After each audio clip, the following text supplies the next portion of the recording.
Bismillahirrahmanirrahim. Assalamualaikum warahmatullahi wabarakatuh.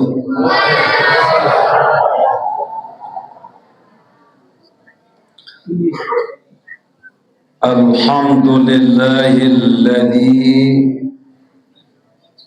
anzalal Qur'an hudan linnasi wa bayyinatin minal huda wal furqan.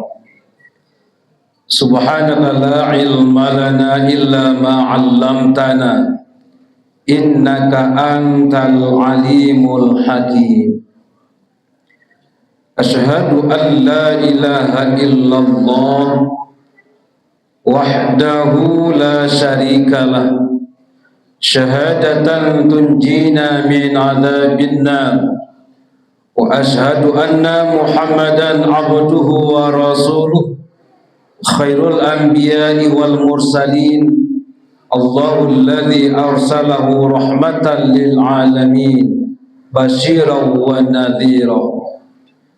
Wasma'u jayyidan ma qala Allah ta'ala fil Qur'anil 'azim wa huwa asdaqul qailin.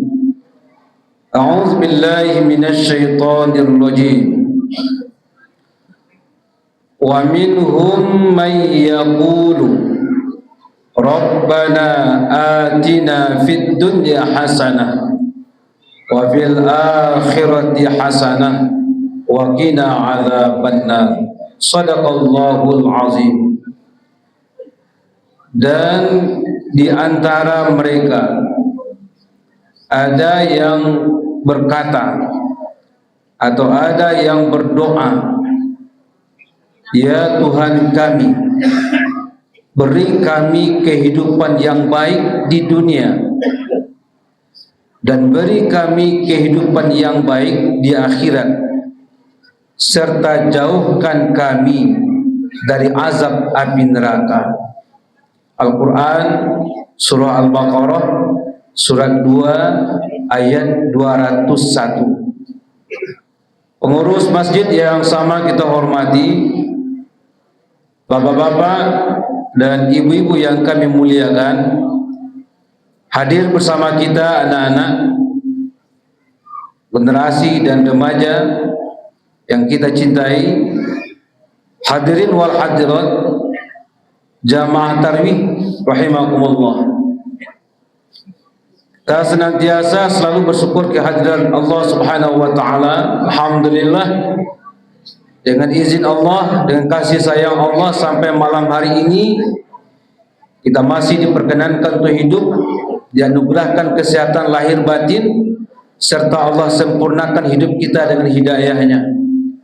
Mari kita selalu mendekat kepada Allah seraya berdoa, semoga kita selalu mendapat bimbingan dari Allah Subhanahu wa taala dalam sebuah untayan doa, ya munqalibal qulub, wahai Allah, Tuhan yang membolak-balikkan hati, tsabbit qalbina ala dinika, kokohkan hati kami ya Allah dalam agamamu, wa ala ta'atik, dan kokohkan hati kami untuk selalu mentaatimu. Selawat dan salam kita mohonkan kepada Allah, semoga disampaikan buat Nabi kita Nabi Muhammad sallallahu alaihi wasallam.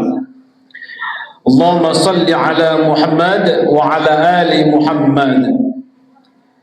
Daripada kalau buat selasiah dari jalan Kalahan Panjang singgah sebentar Bali Markesah sebagai buah tangan.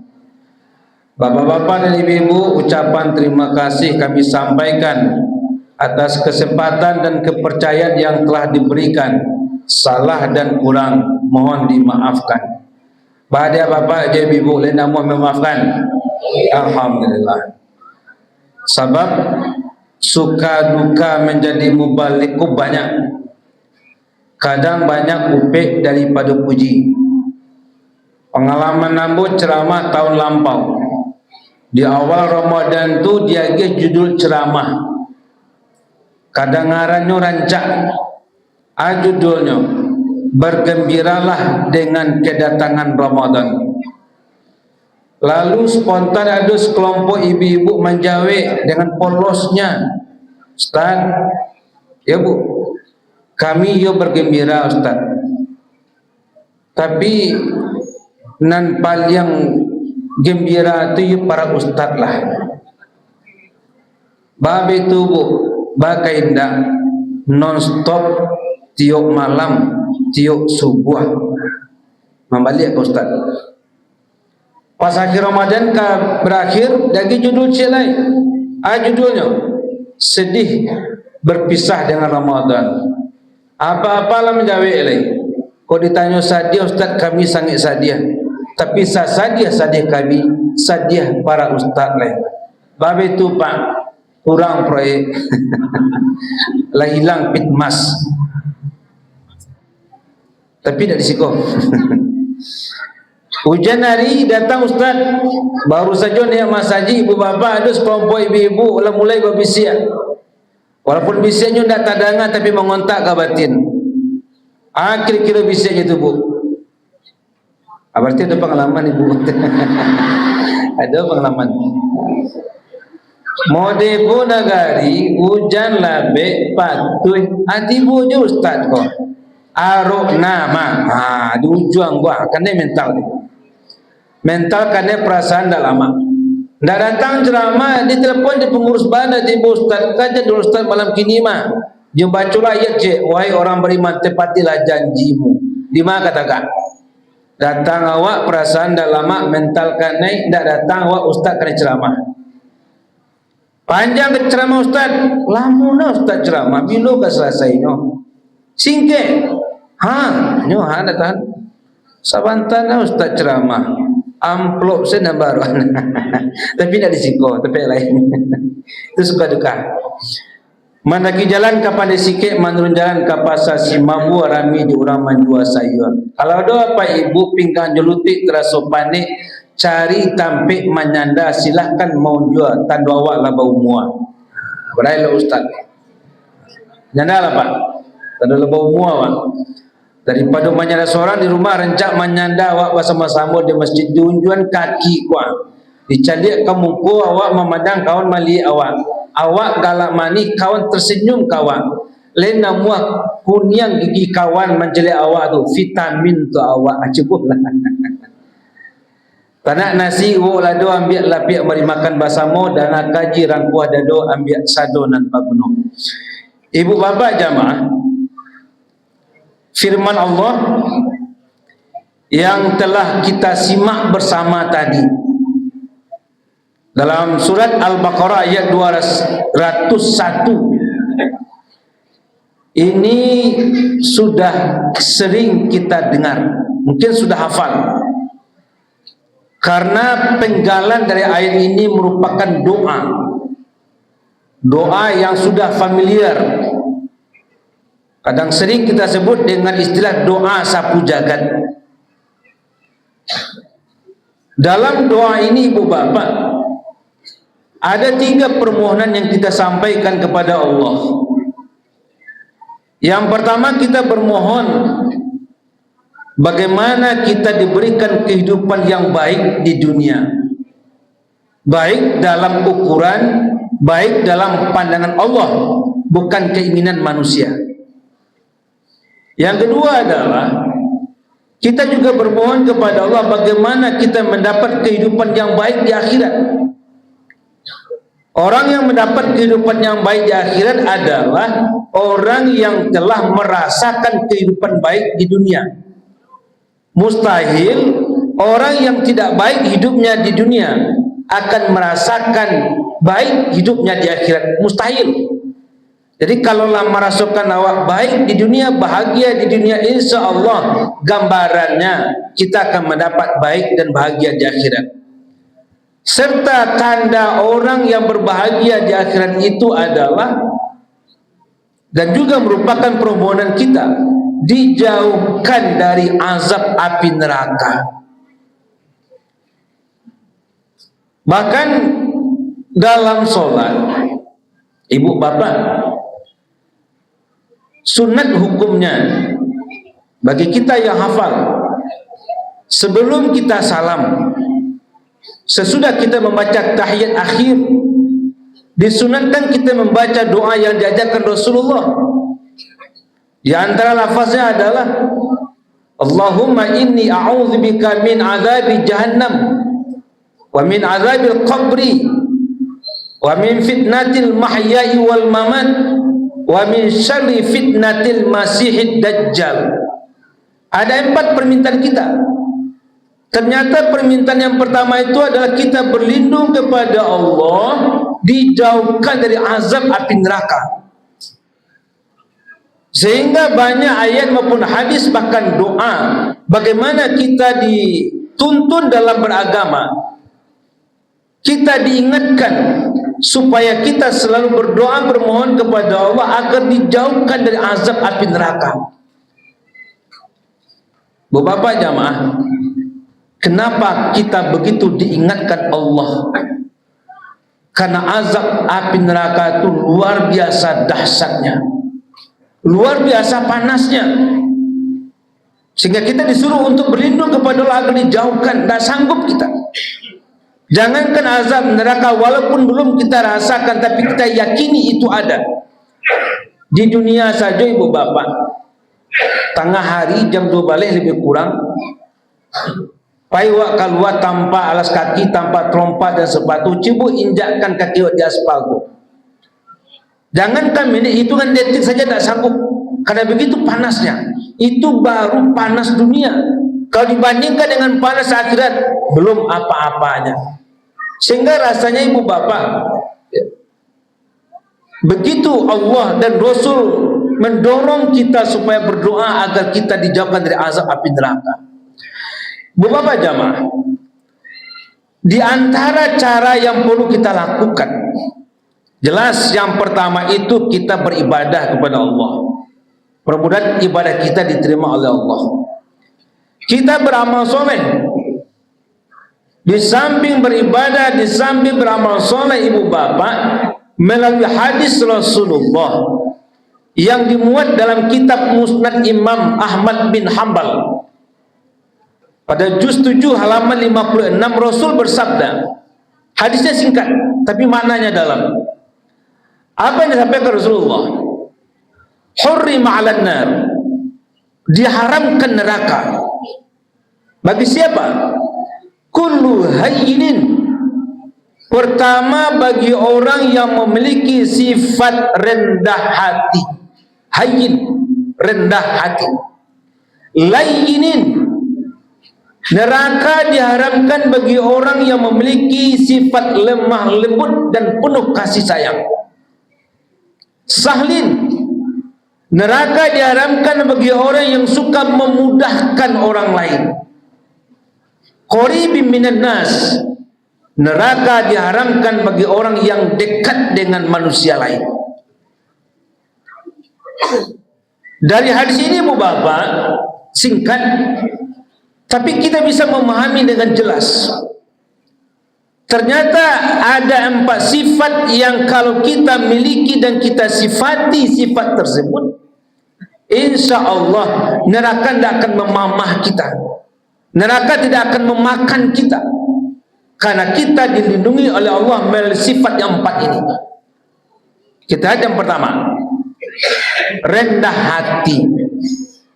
Kalau bahasa agamanya tawadu, bapitinyo tetapnya rendah hati, kayonyo tetap rendah hati, berilmunya tetap rendah hati. Itu namanya tawadu. Rendah hati dianjurkan dalam beragama. Dalam agama dianjurkan. Tapi berbeda juga rendah diri. Rendah diri dilarang.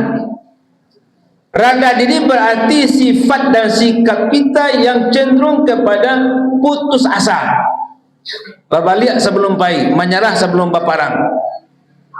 Ikut dilarang. Rendah diri. Kalau masuk ini namanya MC ya, MC. Ya. Pernahlah bapak bertanya, karena jok ini pak, MC Ustaz. Kecebok rendah diri enggak. Rupanya mengapa? Mengasuh cucu. MCU nomornya. Aduh apa mau tanya akan jawab ini Pak Ajis. Aduh Ajis Pak, antar jemput istri. Kebetulan pensiun. Jadi rendah diri dilarang, rendah hati disuruh. Ya, tawadhu.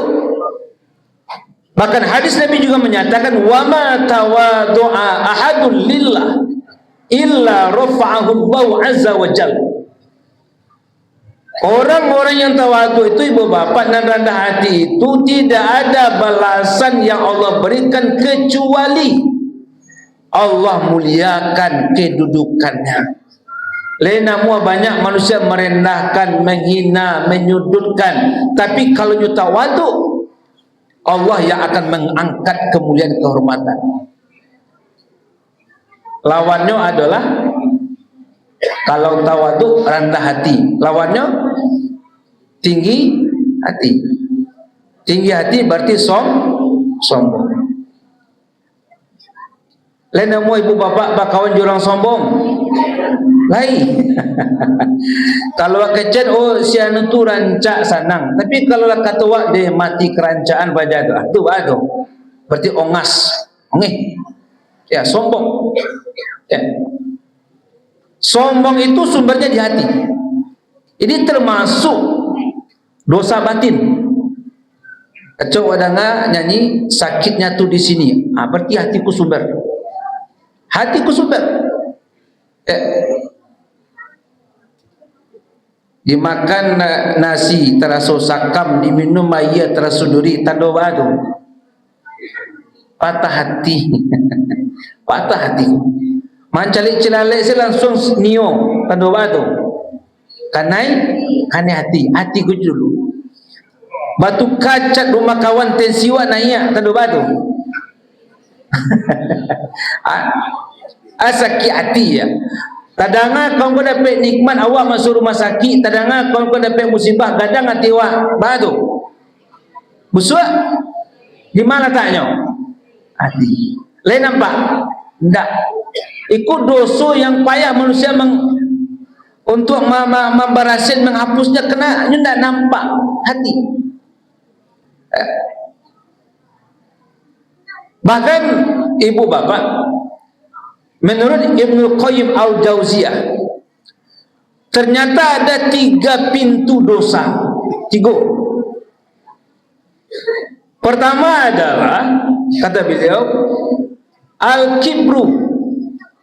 Yang kedua adalah al-hasadu. Yang ketiga adalah al-hisru. Kibru artinya sombong. Itu pintu dosa. Dikatakan orang sombong tu bukan dilihat dari pakaiannya. Orang cak pakaiannya sombong, belum tentu. Orang sombong tu tidak bisa dilihat dari kenderaannya dia pakai, penampilannya, bukan itu ukurannya. Karena sombong itu sumbernya di hati. Jadi orang sombong tu menurut hadis Rasulullah yang pertama adalah orang yang suka meremehkan orang lain. Mencari orang tu sebelah mata. Siapa mengecek apa tu? Nyo SD dah tamai. Langsung kita rendahkan. Langsung kita kecilkan orang. Orang sombong itu adalah ibu bapa, orang yang ketika dinasihati, ketika dia nasihat, ketika diberikan kebenaran, nyo tidak menerima. Bahkan kalau ada orang menginginnya, berang nyo ke orang yang menginginkan. Ambulan yang dia jahit. Alun lahir ambola hampir puluh semua kan banyak kapatangku ini apandela menasihati ambo ego muncul. Padahal kata ahli apa? Uzur maqal, perhatikan apa dikatakan, wala tanzur man qal, jadi cari saya mengatuan. Jadi kalau kita masih merasa tidak mau dinasihati ketika datang kebenaran dari Allah, kebenaran dari manusia, tidak terima di hati awak, berarti sudah hinggap dalam hati kita sifat sombong. Kalau ikut pakai mencari pengalaman kepada iblis. Iblis itu ibu bapa awalnya di surga, di surga sama malaikat. Lalu Allah ciptakan Adam dan Hawa. Kemudian Allah beriradah menyatakan dan menyuruh kepada malaikat dan iblis untuk sujud kepada Adam. Sujud dalam artian apa? Hormati Adam. Malaikat nama. Tapi ketika iblis aba wastakbar, iblis tidak mau, enggan. Kenapa? Pertama, iblis merasa yang paling senior. Sehingga iblis itu pasal 2 saja. Pasal 1 senior selalu benar. Pasal 2 kalau senior salah kembali kepada pasal 1. Itu pasal iblis. Yang kedua, iblis merasa lebih mulia karena mereka diciptakan dari api, Adam diciptakan dari tanah. Mereka beranggapan unsur api lebih mulia daripada tanah, karenanya merasa lebih mulia, enggan untuk mau menghormati Adam. Akibatnya ibu bapak, Allah usir.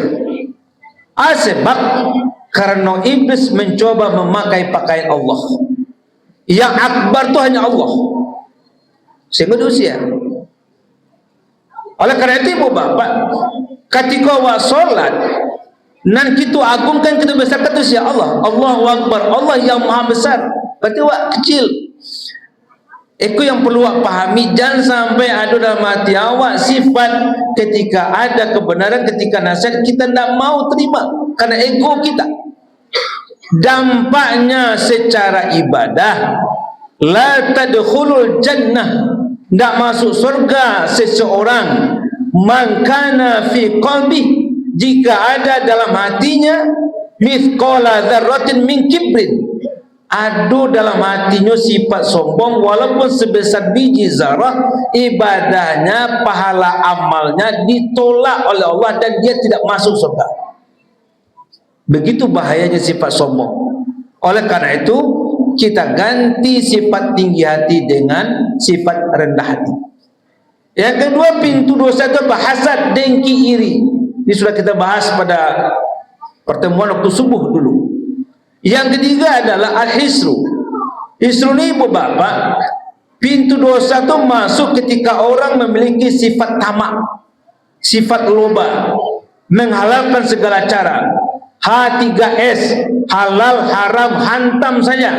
Namparalu kini besok dia tong, najale kanyang. Kalau ini sudah terjadi dalam diri kita, kehidupan kita, maka siap-siap kita akan menjadi orang yang bangkrut. Kenapa dikatakan bangkrut? Karena ketika kita menzalimi, mengambil hak orang di atas dunia, kita berhutang, tidak mau kita bayar hutang dengan sengaja, kita ambil hak orang, meninggal dunia kita, apakah bisa dimaafkan? Apakah urusannya selesai? Jawabnya ibu bapak, belum selesai urusannya. Dia akan berlanjut di akhirat.